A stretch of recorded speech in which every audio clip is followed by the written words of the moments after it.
أعوذ بالله من الشيطان الرجيم بسم الله الرحمن الرحيم الحمد لله رب العالمين والصلاة والسلام على أشرف الأنبياء والمرسلين سيدنا ومولانا محمد وعلى آله وصحبه أجمعين قال رب اشرح لي صدري ويسر لي أمري واحلل عقدة من لساني يفقهوا قولي سبحانك لا علم لنا إلا ما علمتنا إنك أنت العليم الحكيم اللهم علمنا ما ينفعنا وانفعنا بما علمتنا وزدنا علما اللهم أغننا بالعلم وزيننا بالحلم وأكرمنا بالتقوى وجملنا بالعافية اللهم اجعل قولي قولا مؤثرا في قلبي وقلوب الحاضرين والمستمعين برحمتك يا أرحم الراحمين صلى الله على سيدنا محمد وعلى آله وصحبه والحمد لله رب العالمين.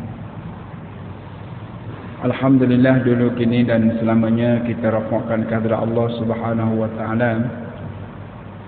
Pada malam ini masih lagi kita dapat menyambung dalam siri kuliah kita, iaitu kuliah bulanan kita, untuk sama-sama kita berada di sini mendengar dan memerhatikan, berta'ammul, supaya dengan itu kita mendapat ilmu, dan semudah-mudahan ilmu yang kita perolehi dan kita dapat itu Allah Ta'ala jadikan ianya sebagai bekalan untuk kita bertemu dengan Allah Subhanahu wa Ta'ala pada hari yang Allah Ta'ala menyebut hari yang tidak boleh memberi manfaat oleh harta benda dan anak pinak, melainkan mereka-mereka yang datang kepada Allah dengan hati yang sejahtera, dengan hati yang tidak ada membawa maksiat kepada Allah Subhanahu wa Ta'ala.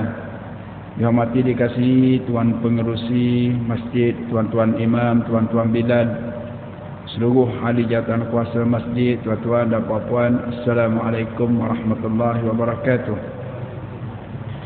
Alhamdulillah, malam ini kita bertemu dalam kuliah bulanan kita setiap hari Ahad minggu pertama, dan kita membicarakan mengenai dengan masih lagi membicarakan mengenai dengan ubat bagi hati kita, iaitu suhbatus salihin, berdaping, berkawan dengan orang-orang yang baik, orang-orang yang soleh.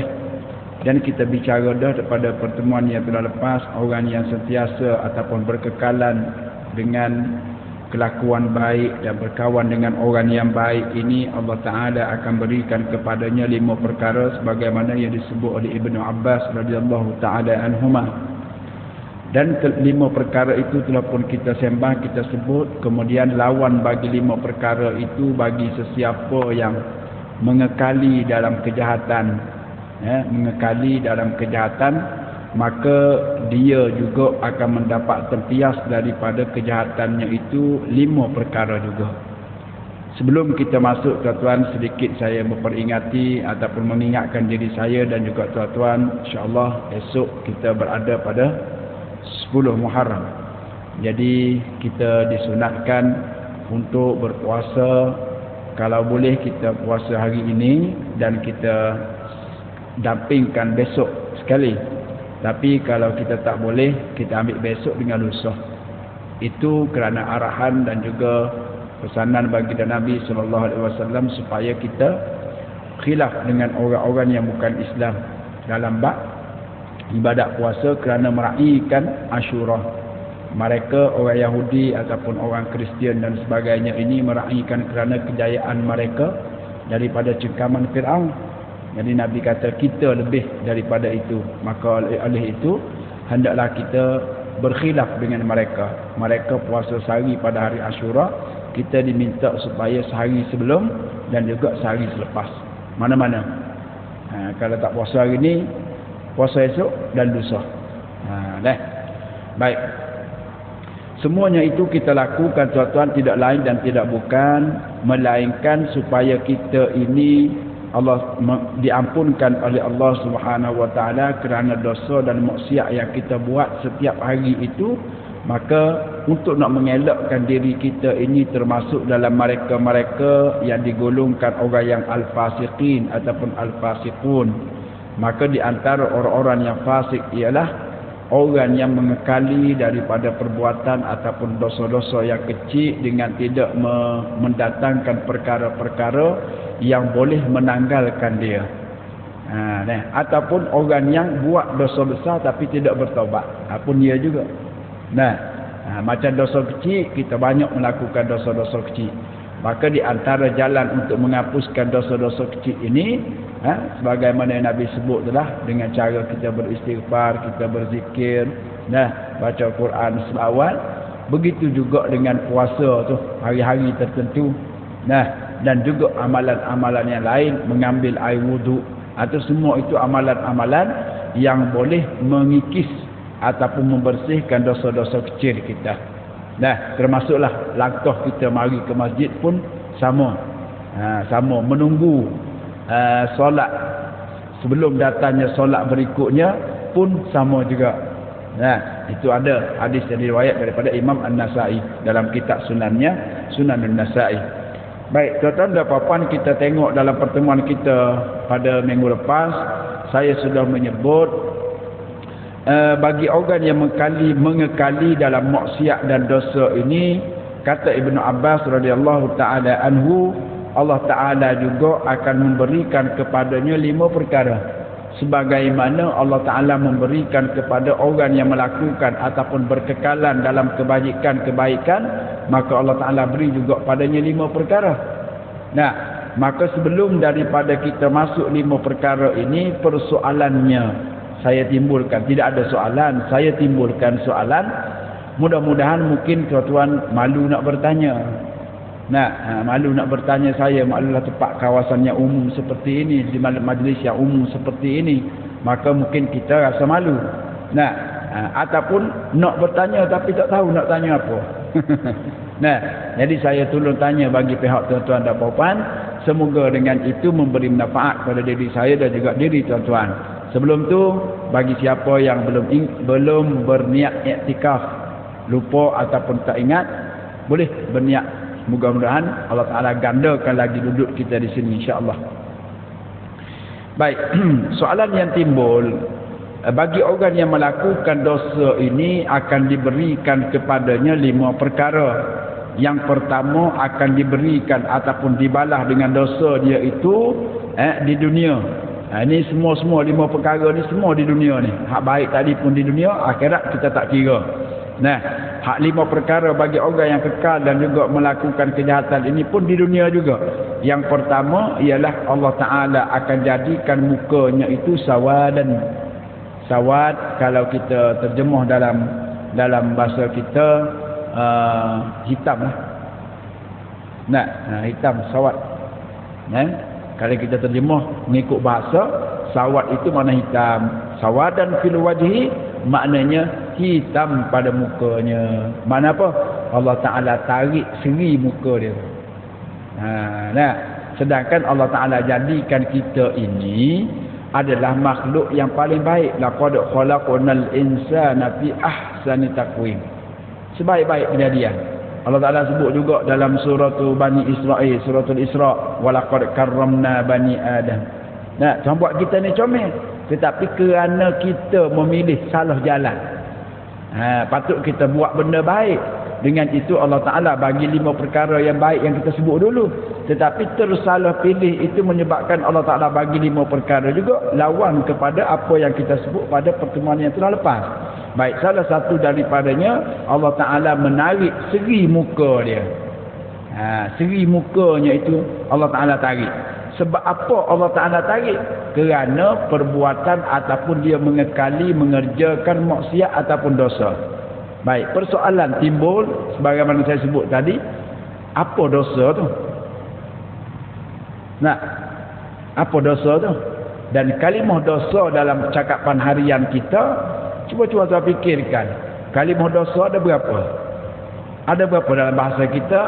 Dosa, kalimah yang lain yang serupa maknanya dengan dosa. Apa dia? Macam kita kata ilmu matematik dulu kita panggil ilmu hisab lah. Waktu kita kecil kita panggil ilmu hisab. Bila kita dewasa, budak-budak pun sekarang bila ilmu hisab dia tak tahu. Apa dia? Matematik. Oh, dia pun tahu matematik. Maknanya satu kalimah, 2 kalimah yang mempunyai makna yang sama. Baik. Saya nak tuan-tuan cuba bagi tahu dekat saya 2 kalimah yang membawa satu makna. Salah satunya dosa. Apa dia punya muradifat dia? Apa kalimah yang serupa dengan dia? Cuba tuan-tuan renung dah. Bukan hari ni. Bukan hari ni. Fikir tengok. Cuma saya dah perhati tengok, rasanya itulah kalimah yang ada dalam cakapan kita, dosa tu ya. Ni jangan ni dosa. Ni dosa, tu dosa. Baik. Lalu kita nak mempromosi dulu sebagaimana yang saya sebut di ujung kuliah minggu lepas, kita nak mempromosikan satu benda yang cukup bahaya tetapi tidak dilihat oleh kebanyakan daripada kita. Benda itu bahaya. Benda bahaya tapi kita tidak tampak benda itu bahaya. Kalau anak kita main pisau, marah kita, jangan bahaya tu. Main kita polis bawa balik senapan letak atas meja, masuk bilik air dah. Tengok keluar daripada bilik air, anak kita duk pegang, jangan, bahaya tu. Nasib baik tak bubuh peluru contohlah. Bahaya, buat itu bahaya, ni bahaya, elektrik bahaya, lari laju bahaya. Baik, kita tidak nafikan semua itu benda yang bahaya, tetapi di sana ada lagi satu benda yang paling bahaya, nombor satu bahaya. Apa dia? Dosa. Kata Syekh Muhammad Hassan, seorang pengkhutbah dunia, dalam siri khutbah dia kata, cuba kamu renungkan apa benda yang paling bahaya atas dunia ini. Apa bahaya? Maka dia kata tidak ada benda yang lebih bahaya selain daripada dosa. Tak ada benda yang bahaya lebih daripada dosa. Bermula daripada diri kita sampai ahli keluarga, kita berkeluarga, kemudian dalam satu taman, kemudian dalam satu kawasan, dun ke, parlimen ke, ataupun dalam satu negeri, dalam satu negara, kemudian naik lagi dalam satu dunia. Tak ada benda yang lebih bahaya daripada dosa. Maka sepatutnya kita kena promosi dosa ini dengan kuat sikit. Sebagaimana kita promosi alza baru, kita promosi apa lagi benda-benda baru ni. Produk baru kita dan sebagainya.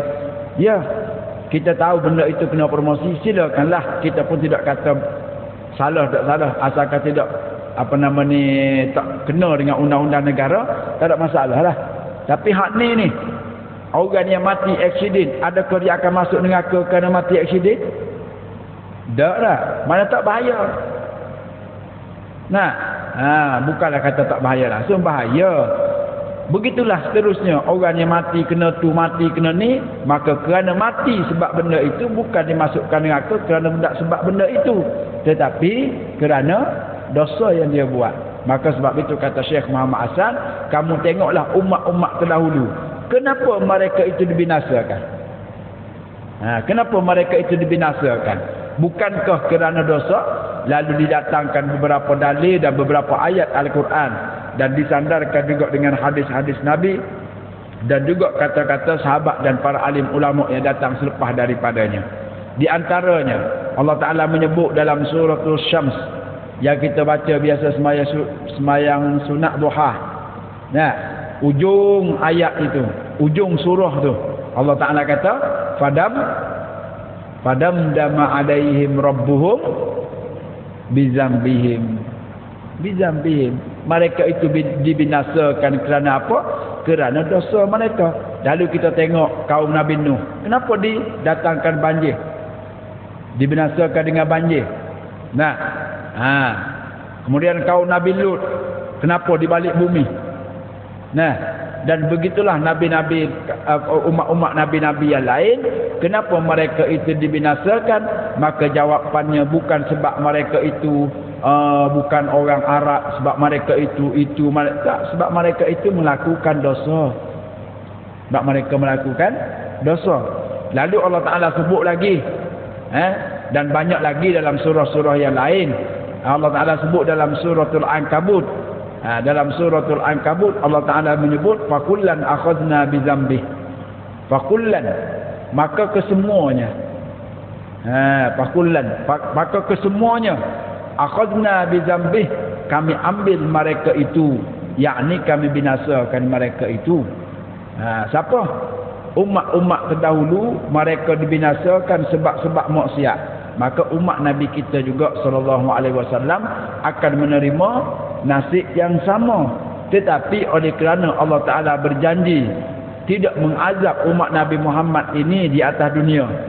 Nah, laula an kataballahu alaihimul jalaa la'azzabahum fid dunya. Kalau tidak kerana janji Allah Ta'ala kepada kita, nescaya kita juga akan kena nasib seperti mana umat-umat terdahulu di atas sebab apa? Sebab dosa. Maka kita fikir sendiri dengan iman yang, dengan keimanan kita, dengan hati kita, dengan ilmu yang kita ada, bahaya ke tidak bahaya dosa? Maka Allah Ta'ala sebut tadi dalam surah Al-Ankabut, Allah Ta'ala kata kami ambil semuanya. Lalu dalam ayat ini Allah Ta'ala sebut, Allah Ta'ala mengambil mereka ini dengan empat cara. Di antaranya Allah Ta'ala mengambil mereka itu faminhum man arsalna alaihi hasibah. Kami datangkan kepada mereka tu angin yang kuat menyebabkan mereka itu binasa dengan angin. Wa minhum man akhadnahu sayhah min akhazathu sayhah. Ada juga yang didatangkan dibinasakan mereka itu dengan sayhah, dengan pekik, dengan suara, dengan bunyi yang terlalu kuat. Tuan, speaker kita ni kalau dia tak kuat, kita selesa, tapi cuba dia buat naik angin sikit. Nah, lagu mana kita rasa tak? Ui, sekejap aja. Kalau lama boleh mati dengan cara tu lah. Maka Allah Ta'ala juga boleh buat dengan begitu bagi kaum ataupun orang-orang yang dikehendaki. Wa minhum man khasafna bihil ard. Ada yang Allah Ta'ala tenggelamkan mereka dalam perut bumi. Wa minhum man aghraqna. Dan ada di kalangan mereka itu kami matikan, kami ambil mereka dengan cara kami lemaskan mereka dengan air. Maka ini empat cara di antara jalan dan cara Allah Ta'ala sebut dalam surah Al-Ankabut ini mengenai dengan cara Allah Ta'ala nak binasakan. Baik, maka kita orang mukmin, Imam Ghazali kata orang mukmin ini orang yang cerdik. Maka di antara salah satu daripada sifat orang yang cerdik ialah dia memikir ataupun dia berfikir sebelum benda itu berlaku. Sebelum benda-benda yang berlaku kepada kita dalam ayat yang disebut dalam surah Ankabut ini, maka kita orang mukmin kita kena fikir jangan terkena seperti mereka. Kata almarhum tuan guru saya, dia kata kalau kita nak tengok dunia ini aman, dunia ini cantik sebagaimana kita sekarang hari ini, dengan tidak ada kita kata gempa bumi, banjir sana sini, mari kita pakat buat benda baik dan kita pakat larang benda yang tak baik.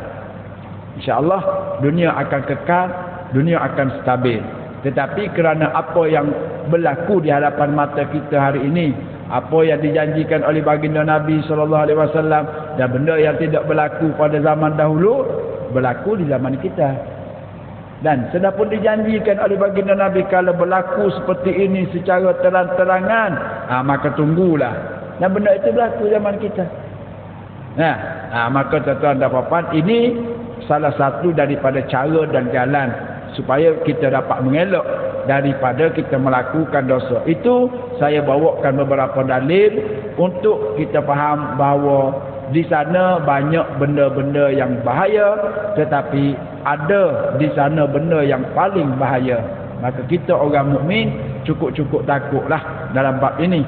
Sebab itu kata tuan pengarang kitab kita, kitab ini ialah tajuknya 125 sebab untuk mendapat keampunan dan juga mendapat keampunan daripada Allah daripada dosa yang kita lakukan. Maka sebelum daripada dia membahas jalan yang pertama, kedua, tiga sampai ke 125 ini, jalan untuk dapat keampunan, maka di antara salah satu daripada jalan-jalan tersebut ialah itulah puasa Asyura itulah yang saya sebut tadi tu.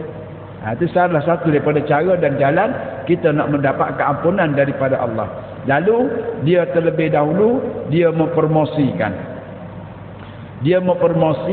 mengenai dengan puasa dengan katanya, dia kata al-ma'asi ataupun al-maksiyat, jamak dia al-ma'asi, maksiatun jamak dia ma'asi. Maka dia kata maksiat itu apa? Kita panggil maksiat juga dalam bahasa kita. Saya tengok tadi van ada mari daripada ni. Van apa? Pencegah maksiat. Nah, apa maksiat? Nah, dalam bahasa Arab tu, tapi di Melayu kan. Apa pun juga maksiat. Nah, baik kita sebut maksiat lama dah. Tetapi kalau ditanya apa maksiat tu? Maka payah juga kita nak jawab dah. Sebab kita faham bagaimana nak guna kalimah tersebut. Tetapi makna dia. Maka kata tuan pengarang kitab ini, dia kata maksiat itu kalau kita dengar orang sebut maksiat, maka maksiat itu pada luruhnya ialah al-isyan, keengganan. Enggan. Tak mau. Tak patuh. Ya, mana dia semua? Mana orang tu maksiat kepada Allah, mana orang tu tidak mau patuh kepada Allah. Allah Ta'ala kata dia nak buat B. Itu maksiat. Maka maksiat itu masdar dia. Orang yang melakukan maksiat itu disebut dengan asi. Atau orang yang melakukan maksiat itu dipanggil dengan asi. Baik, kalau kita tak faham lagi makna maksiat itu, makna keengganan, tidak mau patuh, tidak mau ikut. Nah, baik, kita terjemah lagi sekali dalam bahasa kita. Dia kata, ataupun dikatakan khilafut ta'ah. Maknanya lawan bagi ta'at, maksiat. Nah, apa yang kita faham makna maksiat? Makna ta'at. Sebab kita dulu sebut pun dalam ta'at juga. Nah, anak-anak, cikgu pesan kepada kamu semua, taatlah kepada kedua ibu bapa. Kita rakyat Malaysia hendaklah kita patuh dan kita taat kepada raja ataupun perlembagaan. Nah, taat tu apa? Bahasa Arab tapi dimelayukan dan memang dah famous dah betul. Apa taat? Taat dalam bahasa Arab, huruf ta bukan huruf ta tu. Taat, ain ta marbutah. Taat. Dialih kepada bahasa kita. Nah, tapi digunakan asal kalimah juga, cuma dibuang ataupun ditukar huruf saja daripada taat menjadi taat. T-A-A-T, taat. Ejaannya kalau ikut bahasa Melayu, ta lah. Ta macam huruf raut. Ta tu, nak bukan ta yang besar tu. Ta lah. Taat. Maka Melayu, walaupun Arab dimelayukan, tetapi masih lagi kearabannya. Taat, taat. Bahasa kita betul-betul? Bahasa kita betul-betul. Patuh. Nah, patuh. Itulah makna betul bahasa kita. Taat mana apa? Patuh. Apa mana patuh? Ikut. Ikut. Mak kata, adik tolong pergi beli sekejap, kita pun pergi beli. Itu dipanggil dengan taat. Nah, adik pergi beli sekejap, malah pergi, mak pergi sendiri ya. Itu dipanggil lawan kepada taat, maksiat. Tu supaya kita faham dulu. Apa nama ni? Kalimah yang kita guna hari-hari, tetapi daripada asal kita tak tahu adakah kalimah itu asal original bahasa kita ataupun kita ambil dan kita tukar-tukar sikit kepada daripada bahasa lain. Tu. Seperti dia kata, kalau kamu nak ingat, kalau kamu nak tahu sebagai contoh, dia kata asal abdu rabbahu. Asal al-abdu rabbahu, maknanya telah maksiatlah oleh seorang hamba itu kepada ataupun akan Tuhannya. Mana apa? Dia tidak patuh kepada Tuhannya. Itulah mana maksiat. Apa-apa pun dalam bentuk maksiat, mana keenganan, tidak mahu taat, itulah makna maksiat dalam bahasa kita. Gitu. Maka mudah-mudah kita kata maksiat itu dalam bahasa kitanya apa dia? Keengganan. Enggan ataupun tidak mahu. Itu dalam bahasa kita.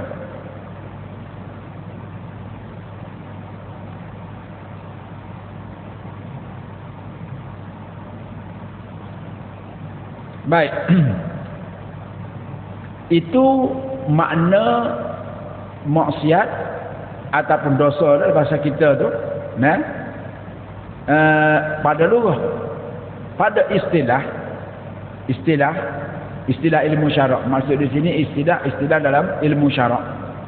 Dia kata apabila seseorang itu meninggalkan benda yang disuruh, tarkul ma'murat, meninggalkan benda yang disuruh pada syarak dan melakukan benda yang dilarang, maka terjelaslah dia kata ketika itu seseorang itu telah pun melakukan maksiat kepada Allah. Makna telah pun enggan mentaati apa yang Allah Ta'ala suruh. Jadi itulah yang disebut sebagai maksiat, dan kita terjemuh dalam bahasa kita dosa. Dosa. Baik. Lalu kata tuan pengarang kitab kita ini, sebagaimana yang saya sebut di mukaddimah tadi, kita dalam bahasa kita hanya ada satu tu je. Dosa tu ialah. Ke ada tak? Siapa ada? Siapa dapat ilham? Ada dia dapat ilham dalam masa 45 minit ni? Daripada saya bagi tahu tadi sampai sekarang ni dapat ilham. Ada satu kalimah yang serupa maknanya dengan dosa. Apa dia? Ada? Satu kalimah yang makna dia serupa dengan dosa. Kesalahan, kesilapan, kadang-kadang dia tidak melibatkan dosa. Maknanya tak sepenuh macam dosa. Kita nak betul-betul makna yang menunjukkan dosa. Seperti matematik, ilmu hisab. Ilmu hisab, matematik. Kita nak begitu. Tak ada dah. Baik, itulah kita nak sebut apa? Sedikit kekurangan dalam bahasa kita dah. Tapi dalam istilah bahasa Arab, khususnya Al-Quran, tuan pengarang kitab kita ini membawa sebanyak ada 8 kalimah ini yang merujuk kepada makna maksiat ataupun dalam bahasa kita dosa. Bila kita baca Quran dan kita jumpa kalimah ini, maka kalimah ini adalah merujuk kepada dosa dalam bahasa kita. Apa? Antaranya ialah perkataan al-fusuq wal isyan. 2 kalimah diletak sekali. Al-fusuq daripada kalimah fasaqah, al-isyan jamak daripada kalimah asah. Kedua kalimah ini bila kita jumpa dalam bacaan Quran kita ataupun kalau kita baca hadis jumpa kalimah ini, maka ianya membawa makna dosa, merujuk kepada dosa. Yang kedua, kalau kita jumpa perkataan al-hub, ejaannya alif lam ha, bukan ha, bukan ha, ha macam huruf jim tu. Al-hub, alif lam ha waw ba, al-hub. Tuan-tuan boleh tengok contohnya dalam surah An-Nisa ayat yang kedua. Tu ada perkataan innau kana huban kabira. Huban dosa, kabira yang besar. Tu boleh. Dan ada lagi dalam ayat-ayat yang lain. Kemudian yang ketiga, yang famous, perkataan yang ketiga ini adalah perkataan yang kita sering berjumpa, seperti mana yang dalam 2 ayat yang saya sebutkan contoh tadi. Padamdama alaihim rabbuhum bizambin. Perkataan zam samalah seperti ayat dalam surah Al-Ankabut tadi, fakullan akhadna bizam. Ejaannya zal, bukan zai. Zal. Allazi, bukan allazi. Zal. Zambun, zal ba, zal nun ba, zal nun ba, zambun. Itu perkataan yang famous dalam Al-Quran, bukan 2 ayat itu sahaja, banyak lagi dari ayat-ayat yang lain Allah Ta'ala menggunakan perkataan zambun yang membawa mana dosa. Ini semua kalimah-kalimah ini adalah muradifat ataupun perkataan yang seerti, yang kita kata dalam bahasa kitanya merujuk kepada perkataan dosa. Gitu. Kemudian yang keempat, al-khati'ah. Al-khati'ah, ejaannya alif lam kha, pa, bukan ta, pa macam huruf za tu yang tak ada titik tu. Ta, ya, nun, ta marbutah. Ta bulat. Al-khati'ah. Al-khati'ah. Ya. Kemudian seterusnya perkataan as-sayyi'ah. As-sayyi'ah. Nah, ini juga merujuk kepada makna dosa dalam bahasa kita. Bila kita mendengar perkataan ataupun kita bila baca Quran ataupun kita baca hadis, kita tertengok perkataan as-sayyi'ah, ejaannya alif sin ya hamzah ta marbutah, as-sayyi'atu. As-sayyi'atu. Kita boleh tengok dalam surah Hud Allah Taala sebut innal hasanati yuzhibnas sayyi'at. Sayyi'ah. Maka sayyi'at itu jamak dia, jamak muannas dia. Sayyi'atun, sayyi'atani, sayyi'ataini, kemudian jamak dia sayyi'at. Bagi orang yang belajar ilmu nahwu, maka kita tahu ini kalimah adalah kalimah jamak. Jamak apa? Jamak muannas salim. Kemudian perkataan al-ism. Al-ism ini juga famous. As-sayyi'ah, al-ism, banyak kita jumpa dalam Al-Quran kalimah ini. Ejaannya alif lam hamzah sa. Jangan sin ya, bukan sin, bukan al-ismu, bukan al-ismu, ismu, alif ba ta sa. Al-ismu, alif lam alif balik sa mim, al-ismu. Tuan-tuan boleh tengok dalam suratul A'raf ayat 33. Kemudian al-fasad. Al-fasad. Al-fasad alif lam fa sin alif dal. Al-fasad. Tuan-tuan boleh jumpa kalimah ataupun ayat ini, kalimah ini dalam ayat Al-Quran dalam suratul Maidah ayat 33 juga.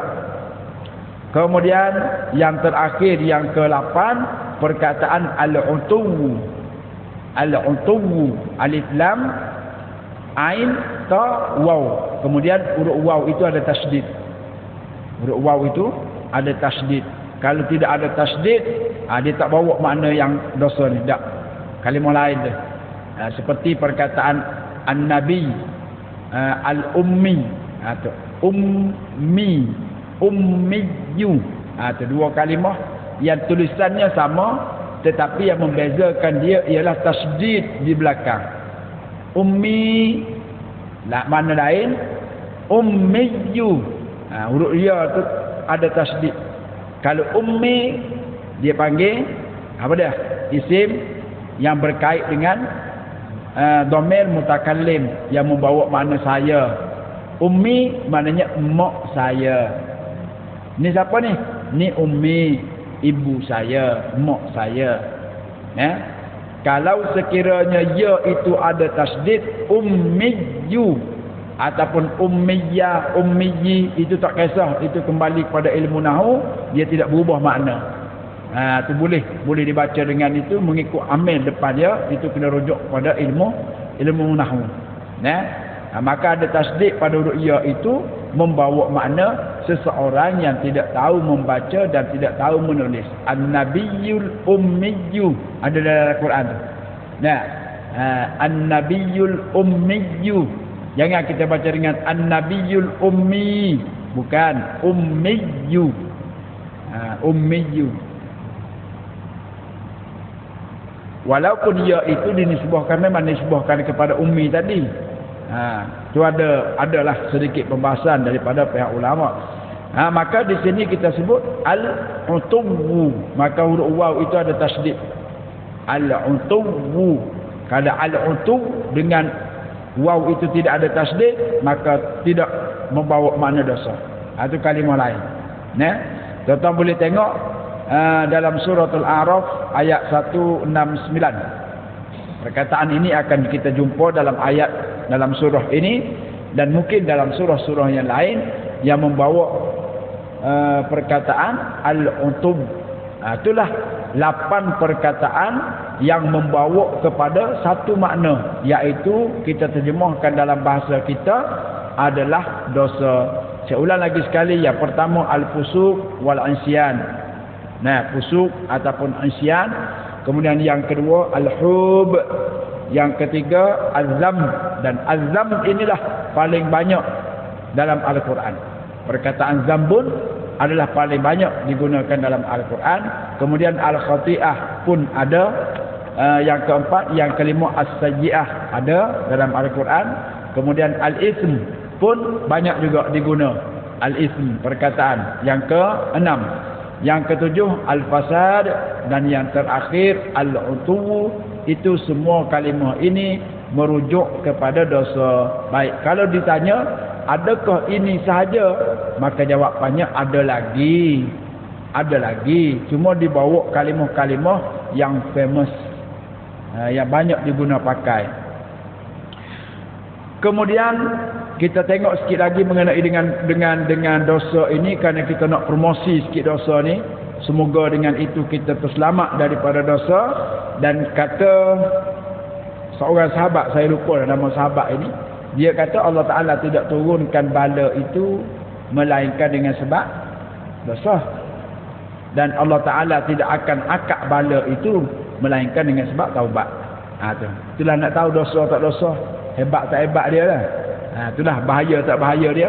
Duduk begitulah rumah tangga kita, sekiranya suami isteri tidak menghiraukan benda yang berkaitan dengan dosa pahala ini, maka rumah tangga itu kalau sekiranya baik bahagia, hanyalah sekadar baik bahagia di dunia, tak boleh bawa sampai ke akhirat. Begitulah juga dengan kekayaan, kecantikan, harta yang kita miliki. Kata almarhum tuan guru saya, dia kata kalau kita kaya di dunia, biarlah kita boleh bawa kekayaan kita itu sampai ke akhirat dengan cara kena belajarlah cara tu. Kena belajar. Kalau kita miskin tak apa, sebab bagi miskin ini ada kelebihan-kelebihan yang tertentu. Syekh Samarqandi dalam kitabnya Tanbihul Ghafilin, dia bawakan satu bab, tajuk bab itu ialah Fadailul Fuqara. Tajuk bab itu Fadailul Fuqara, yakni kelebihan-kelebihan orang-orang yang fakir. Maka salah satu daripadanya orang kaya yang berkata subhanallah, alhamdulillah, Allahu akbar. Orang miskin juga berkata demikian, subhanallah, alhamdulillah, Allahu akbar. Di segi pahala tak sama. Tak sama. Nak sama, orang kaya terpaksa kena top up duit sebanyak tak ingat 70 ke berapa, lebih kurang begitu. Kenapa dan mengapa? Jawapan mudah saya bagi tahu sekali lalu, kerana orang miskin dia susah, esok anak nak masuk universiti duit tak cukup, maka dia duk fikir bagaimana nak cari duit untuk anak ni. Tapi bila dengar azan dia mari semayang, dia luangkan masa, sepatutnya dia bekerja lah sebab nak dapatkan duit untuk anak esok. Adapun orang kaya, dia dah ada duit dah, dia senang dah. Tak ada apa-apa, setakat RM50, RM100, RM200 tu orang kata sudah kuku .